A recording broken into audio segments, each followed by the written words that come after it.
Pode se assentar? A Bíblia ela é um livro maravilhoso e não tem como você ficar um especialista de um versículo ou um especialista de um capítulo, porque a Bíblia vai fazer menção dela mesma em outras passagens. O texto que eu quero ler hoje para vocês, ele tocou meu coração alguns anos atrás e eu venho, desde que ele me tocou o coração, eu venho tentando entender um pouquinho do que esse texto quer dizer. E hoje eu quero compartilhar com você um texto que é muito conhecido e as nossas crianças ouvem, está lá em Êxodo 2, versículos de número 1 a 11. É muito comum a gente encontrar as crianças ouvindo sobre esse texto.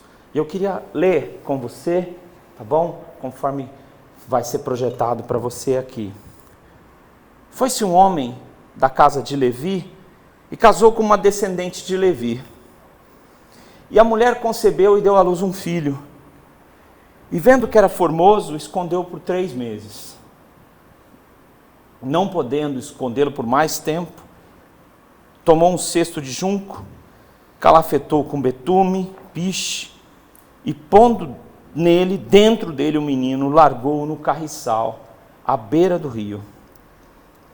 A irmã do menino ficou de longe para observar o que haveria de suceder. Desceu a filha de Faraó para se banhar no rio, e as suas donzelas passeavam pela beira do rio. Vendo ela o cesto no carriçal, enviou a sua criada e o tomou. Abrindo, viu a criança, e eis que o menino chorava. Teve compaixão dele e disse: este é menino dos hebreus. Então disse sua irmã, a filha de Faraó: queres que eu vá chamar uma das hebreias, que sirva de ama, e te crie a criança? Respondeu-lhe a filha de Faraó: vai. Saiu, pois, a moça e chamou a mãe do menino. Então lhe disse a filha de Faraó: leva este menino e cria-mo, eu vou te pagar o salário. A mulher tomou o menino e o criou. Sendo o menino já grande, ela o trouxe à filha de Faraó, da qual passou ele a ser filho. E esta lhe chamou Moisés e disse: porque das águas o tirei. Que é exatamente o que Moisés significa, Moshe. Versículo 11. Naqueles dias, sendo Moisés já homem, saiu a seus irmãos e viu os seus labores penosos. E viu que certo egípcio espancava um hebreu, um do seu povo. Até aí. O texto começa de uma forma muito simples. O texto diz que um homem casou com uma mulher, Joquebede com Arão, e deram à luz um filho, e o filho era formoso, e eles resolveram esconder o filho. Vai dizer, que filho que não é formoso para o pai? Por que isso está na Bíblia? Que texto quer dizer esse? O que esse texto quer dizer? Se você for um leitor de primeira viagem, você diz nada, não quer dizer absolutamente nada. Mas aí a Bíblia vai lá em Hebreus 11 e diz que esses pais fizeram isso pela fé. Aí você começa a dizer, deve ter mais alguma coisa. Mais alguma coisa que eu não peguei aqui. Queria falar hoje para vocês sobre o plano da redenção. O plano da redenção, em primeiro lugar, ele se inicia na sua própria vida, ou seja, a redenção do Senhor toma forma. Tem um dado momento que a redenção do Senhor, que já existe na pessoa de Jesus, ela se torna real para você, tá? E aquilo que era uma coisa fora da realidade para nós, começa a passar a ser real e a gente começa a ter uma experiência. Vou pedir para você vir para cá, por favor, que eu fico vendo todo mundo e aí quanto mais longe fica, aí é jogo de tênis, né? Obrigado, depois você ajuda lá também, não tem problema. Deixa eu já ir no objetivo, já para tentar te explicar esse texto, dizer uma coisa muito interessante.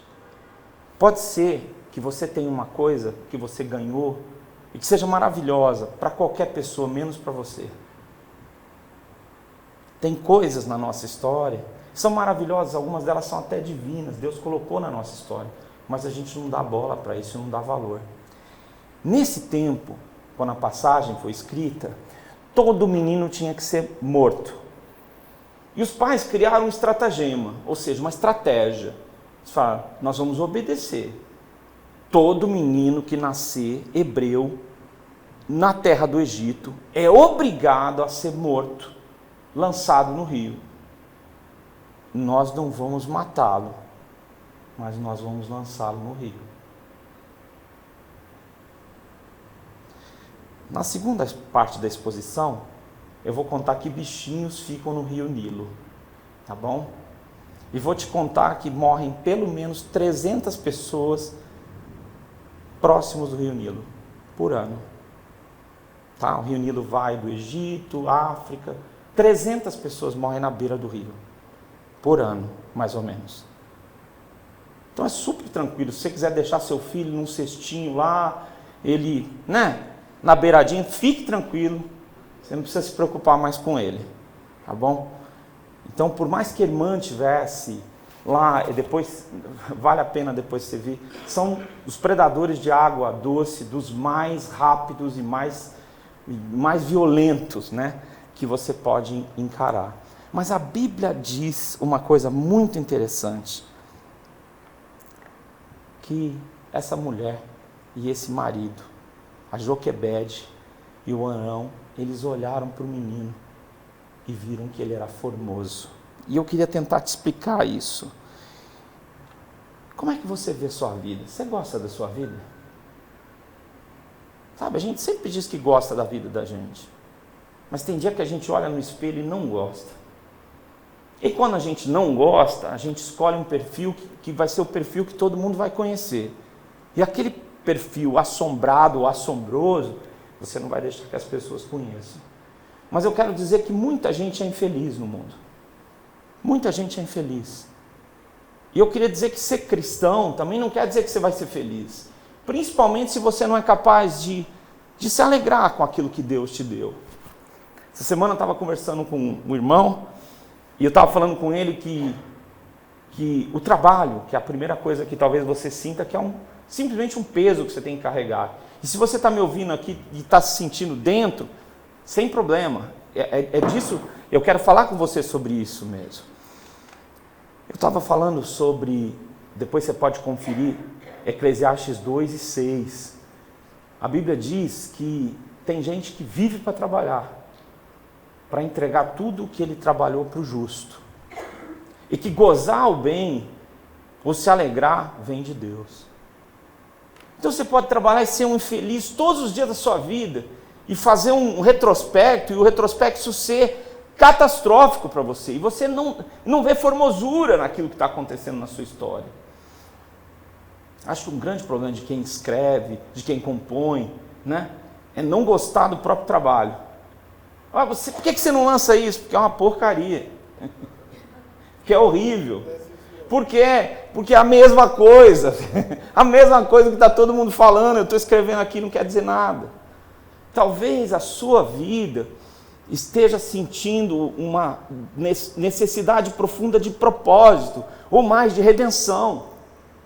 De que Deus, essa história aqui, é a história de como Deus resolveu redimir Israel. Tudo bem que ainda faltam 40 anos para começar. Tudo bem que faltam 80 anos para começar. 40 anos é quando começa o versículo 11. 80 anos é quando Deus começa a libertar o povo. Um século antes. Mas o plano está correndo. Então a primeira coisa que eu quero te falar é o seguinte: para que você trabalha? Qual o sentido do seu trabalho? Você consegue se alegrar nisso que você faz? Ou isso é simplesmente uma espécie de açoite divino? Queria te dizer que o garoto, Moisés, era um plano de Deus. E aquele casal enxergou que não era mais um menino que ia ser assassinado. E assim que, veja bem, viu, Denis, as crianças quando elas nascem elas choram, mas tem uma diferença depois de 3 meses. Elas pegam, o pulmão fica mais fortalecido e aí elas conseguem chorar mais alto.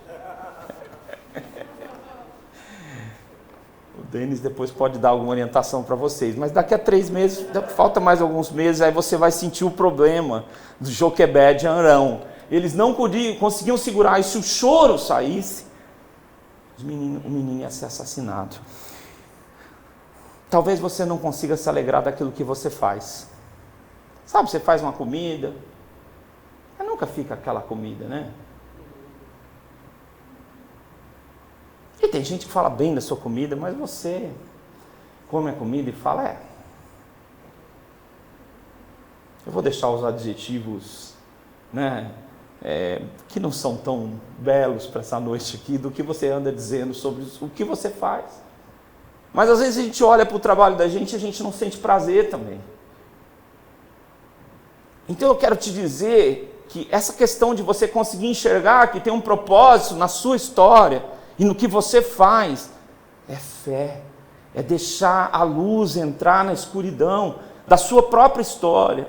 E às vezes você está numa parada de querer concorrer com o seu brother. Ele faz um negócio que também é ruim, na sua opinião, mas você quer fazer melhor que ele. E vai ser o troféu da ruindade, né? Seria o negócio, usando a linguagem bem popular. Não vai virar nada. Quem vai fazer com que você curta o que você é capaz de fazer?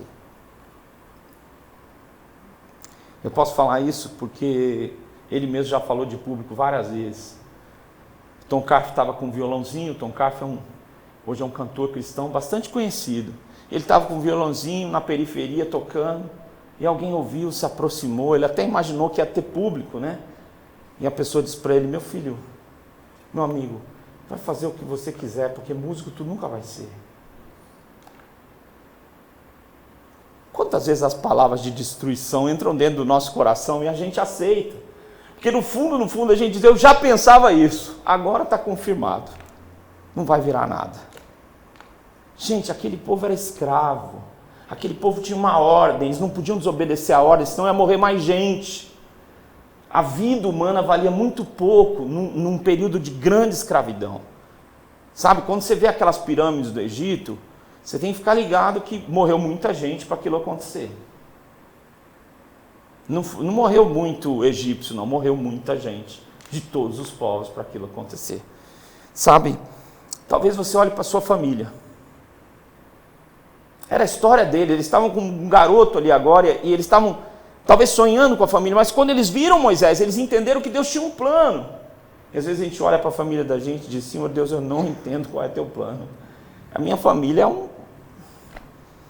é uma tragédia. Como é que o Senhor pode ter um plano? Se ouvir o grito e alguém entrar para matar, eu acho que vai ser bom. Deixa a rapaziada solta aqui, que é isso mesmo.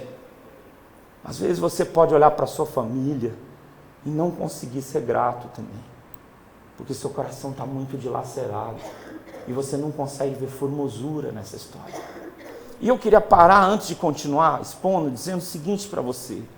Cara, eu não sei que idade você tem, qual é a sua história, mas eu quero dizer que a sua história inteira pode passar assim, sem que você consiga se alegrar com o que tem acontecido com você, e sem que você consiga entender um plano no meio da escravidão e do sofrimento que você está passando. Mas eu não estou hoje à noite aqui para te trazer uma tragédia, mas para compartilhar a esperança para você, em nome de Jesus. Sabe, às vezes você não consegue se alegrar com quem você é. As mulheres têm uma integração muito maior com o corpo e mente, né? As mulheres olham cada detalhe do cabelo, dos detalhes. Tem homem que não consegue nem olhar nada, quase nada. Eles têm aquela roupa padrão e saem padrão por aí, né? Mas as mulheres, elas conseguem ter uma integração, uma sensibilidade. Se você anda muito perto de uma mulher, ela vai se preocupar de ir ao médico, de olhar a unha, tudo. E você não entende porque você tem que fazer isso. Talvez o homem que está aqui me ouvindo, como eu. Talvez você não tenha um contato com você mesmo. Não querendo ser bela ou querendo se ignorar. Talvez você não esteja feliz com quem você é. E eu não quero trazer uma mensagem humanista para vocês, dizer, ó, Deus criou você, seu cabelo vai ter um jeito espiritual. Não quero falar nada disso. Eu queria falar a princípio. Que pode ser que tem coisas que você não goste, que estão em você mesmo, que não precisam continuar. Aquele povo era escravo e eles não precisavam ser escravos para o resto da vida. Talvez você esteja vivendo uma vibe que você muito negativa, mas talvez tem coisas dentro de você que precisam de transformação. Então eu não quero dizer que você deve continuar no meio da destruição, mas eu quero dizer que Deus fez um plano para viver ao seu lado e tornar você uma pessoa feliz e fazer com que você se alegre com quem você é e com o que Ele te concedeu, sabe? Tem gente que não consegue se alegrar com o que conquistou. Durante 3 meses, aquela família celebrou em silêncio. Fala baixo. Que maravilha! Maravilha o quê? Não. Achamos uma fruta, pescamos um peixe. Eles vibraram em silêncio, mas eles não conseguiam se alegrar. Muitos anos atrás eu estava falando com a minha terapeuta, ela contou a história de alguém, e faz bastante tempo isso. Ela disse que tinha um amigo, muito rico, muito bem sucedido, que sempre repetia uma frase. Quando diziam, como você conseguiu alcançar tudo isso, se tornar um industrial, fazer isso, fazer aquilo? E ele diz, não consigo explicar. Cada vez que eu entro naquela indústria, eu não tenho certeza se aquilo é meu de verdade. E passado algum tempo ele perdeu tudo que ele tinha conquistado. E ele comentou uma coisa muito dura. De tanto achar que aquilo não me pertencia, aquilo não me pertenceu. Às vezes é difícil quando a gente está num ambiente de destruição interior, no meio de uma escravidão, no meio de uma aflição, a gente enxergar não só o belo, mas enxergar até onde a gente chegou. Sabe? Não tem coisa pior do que gente de uma igreja, de qualquer igreja que for, insatisfeito, reclamando, né? Não tem coisa pior do que, imagina para um restaurante, o cara entra e começa a reclamar, da hora que ele entrou, o ar já não está adequado, ele nem sentou ainda, ele já está reclamando. Já pensou? Terrível. Como você está vivendo? Sua conquista não presta também? Não serve para nada? A conquista deles era aquele garoto, e aquele garoto era muito importante para eles. Talvez você não consiga enxergar a graça de Deus ao redor de você também. O plano dessa família é o plano mais louco possível. Se você cheirar a cola, você não vai conseguir, e ficar bem doidão, você não vai conseguir criar um plano tão terrível quanto esse. Vamos deixar na beira do Nilo o nosso filho. Caramba, que plano doido. Mas eles sabiam que tinha uma mão invisível ao redor daquele garoto. É isso que a Bíblia diz, que eles fizeram isso movidos pela fé, pela esperança de que algo novo ia acontecer com aquele garoto. E eu queria dizer que sem a fé, a vida fica bastante vazia. E eu queria te dizer que a Bíblia fala sobre a loucura da fé. Paulo diz que nós cremos pela loucura da fé. E ela diz o seguinte, Paulo diz sobre essa loucura. E que loucura é essa? Ela não precisa seguir os padrões dos homens, dos seus amigos, Você não precisa que eles concordem com você, porque a fé vai te levar por caminhos muito loucos. Hoje nós temos um grupinho bem pequeno, e eu já falei isso uma vez no começo da igreja, mas nem vocês estavam aqui, muitos de vocês. Quando eu comecei o Projeto Redenção, eu comecei porque eu acreditava que arte, uma mensagem de redenção contextualizada com a realidade das pessoas, ia ser uma coisa incrível. E eu lembro que vinham os caras super conhecidos, que ficaram sendo meus amigos, e ninguém para assistir. E eu ficava olhando isso, e falava, mano, que loucura eu estou fazendo. E eu lembro que um amigo famoso convidava um outro amigo famoso, e outro amigo famoso, e um dia tinha tanta gente famosa e ninguém para assistir. Eu falava, cara, e eu estava tentando divulgar da minha maneira, onde o projeto Redenção começou. E aos trancos e barrancos o projeto foi indo. E com tantas histórias para te contar. Você está fazendo parte de uma igreja que está se iniciando. E a fé que você tem, e a sua disposição de fazer algo, e não vir só sentar aqui de domingo, porque isso não é algo. Isso é bom já. Mas exercer fé, não precisa concordar com todo mundo. Não precisa ser do padrão dos homens, dos caras que moram no seu condomínio, na sua vila. Não precisa. A fé, ela entra no padrão de Deus. É loucura para os homens. Não é um consenso. A maioria não vai pensar como você. Nem precisa. Porque o que Deus falar para você, você tem que entender que é seu, é pessoal. Sabe? Não é um acordo de crenças comuns, que todo mundo precisa acreditar da mesma forma. Não. Ela está baseada em Deus e no que Deus revela para você. E é por isso que eles colocaram o menino deles no Nilo. Tá? Queria só para te dar uma noção desse plano, não sei se a gente consegue lá, dar um contexto para vocês, tá bom? Vamos ver se precisa ligar o som lá também aí, você tá com ele aí, né? Já tá tudo no jeito, né? Então dá uma olhadinha no contexto agora. Crocodilo do Nilo. O crocodilo do Nilo é uma espécie de crocodilo africano que se estende desde a bacia do Nilo até o sul do deserto da Saara e até mesmo Madagascar. Já foi venerado como divindade no Antigo Egito, essa espécie é uma das maiores do mundo e também sendo o maior crocodilo da água salgada. O crocodilo do Nilo tem um comportamento predatório único, caracterizado por sua capacidade de caçar dentro e fora do seu habitat natural, o que muitas vezes resulta em um ataque imprevisível a qualquer outro animal, mesmo um animal com o dobro do seu tamanho. O plano da redenção até que Deus liberte o seu povo. Eles calafetaram e colocaram à beira do rio. Não existe nenhum lugar na beira do rio Nilo que você pode ficar tranquilo. Senão não morreriam 300 pessoas por ano. 300 pessoas tranquilas morrem por ano na beira do rio Nilo. Deixar um menino sem supervisão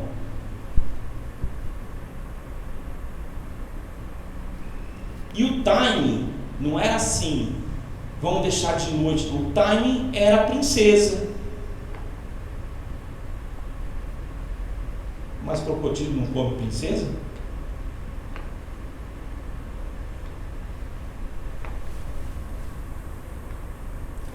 Por isso, eu fiquei pensando em algumas ideias. Nunca jogue a sua esperança aos crocodilos, nem jogue a sua alma aos crocodilos, porque eles vão comer. Não afogue toda a sua vida, toda a sua história em cima dos crocodilos, porque eles não vão ter piedade de você, de jeito nenhum. Mas não foi o que os pais, não foi o que... Só um minuto.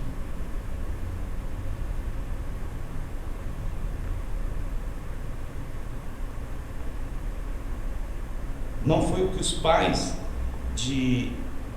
não foi o que os pais fizeram. Eles não jogaram a sua esperança, nem jogaram nada fora. Eles confiaram em Deus e colocaram aquele menino na esperança de que ele podia ser a pessoa que ia mudar a história do seu povo. E o texto diz, e isso que eu quero te dizer de muito interessante, é que naquelas primeiras momentos da vida daquele menino, o nome dele nunca ia ser esquecido, Moisés, tirado das águas. E aí quando a gente lê e não entende o contexto do Nilo, e o professor infantil está contando uma história, ele fala, tirado das águas, o menino não se afogou. Então, o problema dele ali, o menor problema dele era se afogar, porque o cestinho era uma espécie de barquinho, e estava num lugar adequado. Não era esse o problema. A princesa o disse, tirado das águas, porque ela salvou aquele menino. E as coisas se dão de uma tal forma, de uma aparente coincidência, que a mãe do menino cria um menino, mas aquele menino é criado com um estigma, com uma marca.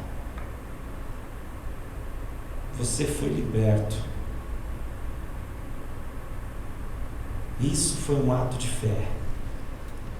Deus vai mudar a sua história, Deus vai mudar o seu rumo, seu destino, seu caminho. Mas aquele menino volta para o palácio. E quando diz que quando ele estava grande, na antiguidade significa o seguinte: ele parou de mamar, ele está aí provavelmente um garoto que já sabe andar, comer. Isso é o grande, não é com 12 anos, 13 anos, não, isso aí já é na hora de sair de casa. Então, quando ele era um menininho, ele volta para viver no palácio. Os egípcios são um dos povos que escravizam mais as pessoas naquela região. Um povo com muita história, um povo com algumas técnicas, né? As mulheres aí, se você gosta aí de cosméticos, as egípcias também gostavam, né? Todos os desenhos egípcios são incríveis. Só para te colocar uma ideia de como os crocodilos eram importantes, realmente tem deuses que são crocodilos. Então aquela imagem que apareceu era, então esse poderio dos crocodilos é reconhecido inclusive por eles, na divindade deles. E aí, resultado, esse Moisés vai para dentro do palácio. Se tem um lugar para você se perder, é no palácio. Porque no palácio o valor da vida se desfaz. E você não precisa assistir essas séries antigas para chegar a essa conclusão. Você precisa ter um conhecimento um pouquinho da antiguidade. A vida humana vale quase nada. Num palácio, vidas humanas são usadas para alegrar os palacianos. Então era uma boa razão para Moisés se esquecer de tudo. Mas o livro de Hebreus diz que ele resolveu sofrer com seus irmãos a usufruir os prazeres transitórios do palácio. Isso é muito louco, porque começou a surgir o libertador. Eu só fui até o versículo 11 com vocês. Começou a surgir o libertador, alguém que resolveu simplesmente dar as costas para o prazer do palácio. Hoje tem religião cristã que está oferecendo fé e palácio. Mas se você quiser experimentar a redenção de Deus, não vai ser com palácios humanos. Você vai precisar exatamente fazer escolhas, e escolhas de se colocar ao lado do povo de Deus e daqueles que sofrem. E eu queria te dizer uma coisa muito louca. Quando a gente fala do povo de Deus, hoje é difícil, porque antigamente, há décadas atrás, as igrejas só eram as igrejas históricas, sabe? E as igrejas pentecostais, mais claramente a Assembleia de Deus, e todas elas tinham uma regra, você conhecia um pouco das histórias, e até se falavam bem. Tinha gente que falava assim: meu funcionário, ele é muito fiel, ele é crente. Isso era um comentário que eu ouvi na minha infância e na adolescência. E aí surgiram as neo-igrejas, não neo-pentecostais, neo-igreja, ela é nova. Uma igreja nova tem que fazer coisas novas todos os dias, não precisa nem estar na Bíblia, mas tem que ser novo, e que pareça que está na Bíblia. E as igrejas começaram a fazer as maluquices, e uma das coisas que elas ingressaram é o seguinte: o palácio é aqui na terra, e ele um pedaço é seu, e você pode fazer um acordo com a divindade, e você já vai levar um pedaço de pedra já para sua casa, desse palácio maravilhoso. Mas a Bíblia fala sobre uma história completamente diferente, que é entender qual é o plano de Deus para você, para a sua história, e de como dentro do seu cenário você pode mudar o mundo. E foi isso que ele fez. Ele foi ver o sofrimento dos seus irmãos e o seu penoso trabalho. Sabe?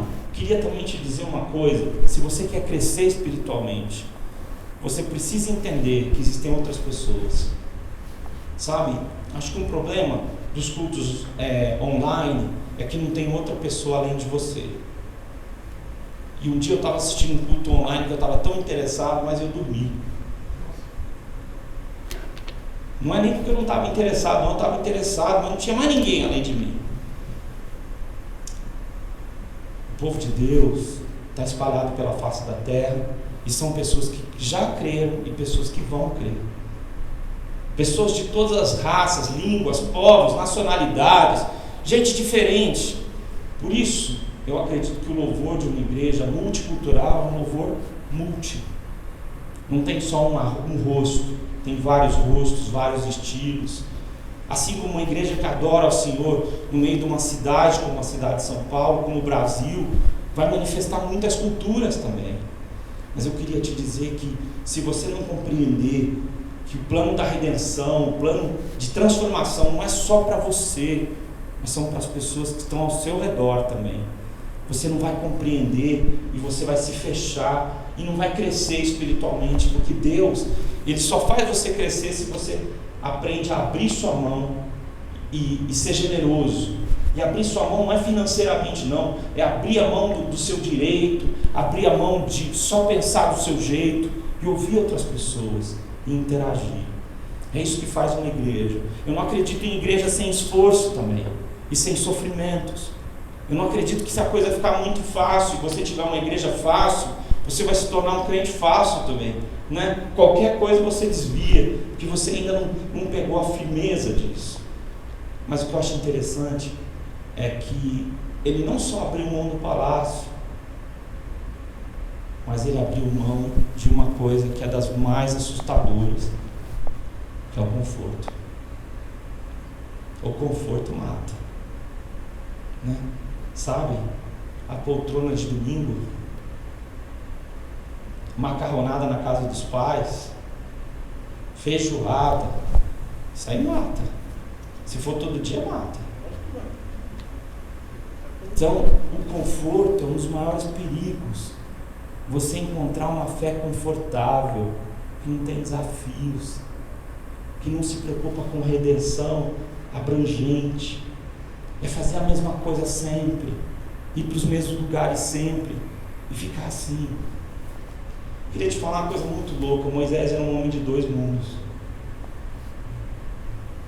Falava a língua egípcia fluentemente. E quando ele disse para Deus: olha Deus, eu não sei falar. A cultura egípcia exigia que os palacianos soubessem falar, que eles fossem treinados para falar em público, que eles exercessem funções públicas de diferentes escalas. Eu não acredito que Moisés era alguém que ia seguir, era imediato ao trono do Egito. Não acredito nisso. Mas acredito que ele estava ali na linha daqueles que tinham que mandar. Ele tinha que saber ciência, matemática, guerra. Tudo isso eram ensinos do palácio e conforto. E esse garoto de 2 mundos foi usado por Deus para falar para 2 mundos. 40 anos depois, desses 40 anos do versículo 11, ele voltou para falar: eu conheço a história inteira, eu conheço os deuses de vocês, eu conheço os caminhos de vocês, mas Yahvé, que é o verbo ser conjugado no passado, no presente e no futuro. Eu fui, eu sou e eu serei. É isso que Yahvé, que é o nome mais santo que os judeus pouco usam mais Adonai. Yahvé veio para dizer que Ele é o Senhor sobre os deuses do Egito e que Ele vai castigar vocês se vocês não se renderem. Imagine um escravo, ainda que tendo vivido no palácio, encontrado com outros palacianos, vir falar isso para o faraó, que é Deus, um dos deuses. Ele não dá nem resposta para eles: eu vou dar trabalho, eu vou enfrentar, eu vou afrontar vocês. Mas eu queria te dizer uma coisa para concluir aquilo que nós estamos pensando hoje. Deus tem um plano de redenção, é um plano de redenção para a sua história inteira. Ele não quer redimir você só para você andar com Deus para o resto da sua vida. Ele quer mudar a sua vida para que a pessoa de Deus esteja em tudo que você faz, e para que você seja feliz, para que você não termine seus dias dizendo: eu não sei porque eu existi, eu tive Moisés, mas não pude curti-lo, Eu tive Moisés, mas eu não compreendi qual era a grandiosidade do que estava acontecendo. E o tempo passou e eu me entreguei à morte, o que era a coisa mais preciosa para mim. Eu não quero que eu e você cheguemos ao estágio em que os palácios religiosos, porque o Egito tinha palácios e tinha muita religião nos seus palácios, que eles nos fechem os olhos para enxergar o Deus que era, que é e que será. Que a pessoa de Jesus, a base da redenção, invada seu trabalho, sua família, as coisas que você não curte. Sabe, talvez você está querendo que as pessoas te reconheçam pelas suas virtudes, mas nem você curte você. Nem você consegue agradecer a Deus pelas coisas que te incomodam. Então é hora de ver a beleza que Deus colocou na natureza e nos seres humanos. É hora de ver a sublimidade que nos causa medo nos trovões, relâmpagos e no mar, e no profundo escuro da noite. É hora de saber que Deus está por trás de todas essas coisas, e que Ele é muito mais do que isso, e que o plano dele de redenção é completo. Deus não excluiu nada da sua história para redimir você. E não tem lugar distante mais, escravidão severa demais, ou dureza, ou aflição que seja intocável para Deus. Deus quer fazer isso na sua história. E Ele pode. Ele pode. E eu e você precisamos dizer: Deus, eu estou aqui. Me redime, me transforma, age na minha vida. Esse ano, gente, nosso país vai precisar de muita ajuda, nosso mundo vai precisar de muita ajuda. E as máscaras nos isolaram. Se você não reconhecer isso, você é um tolo. A gente está mais na nossa. Você volta para casa com uma constância que você não voltava, e você está mais isolado.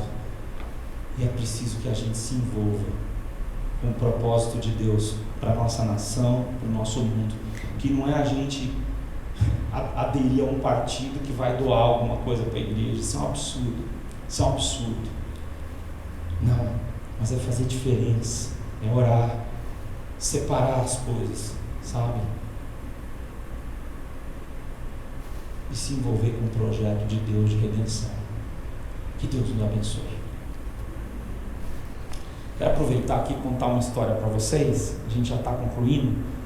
E a gente já está concluindo. Você vai me dar aquela força ali já pode até tirar ali, porque eu quero mostrar algo para vocês.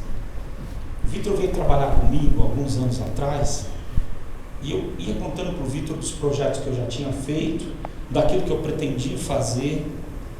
E quando o Vitor veio trabalhar comigo, ele estava fazendo uns vídeos só, e o projeto Redenção estava pausado, a igreja estava acontecendo só pontualmente ali nos hotéis, e os trabalhos assistenciais nós também estávamos pausados. E eu fiquei pensando assim: esse moleque vai achar que eu sou doido, cara.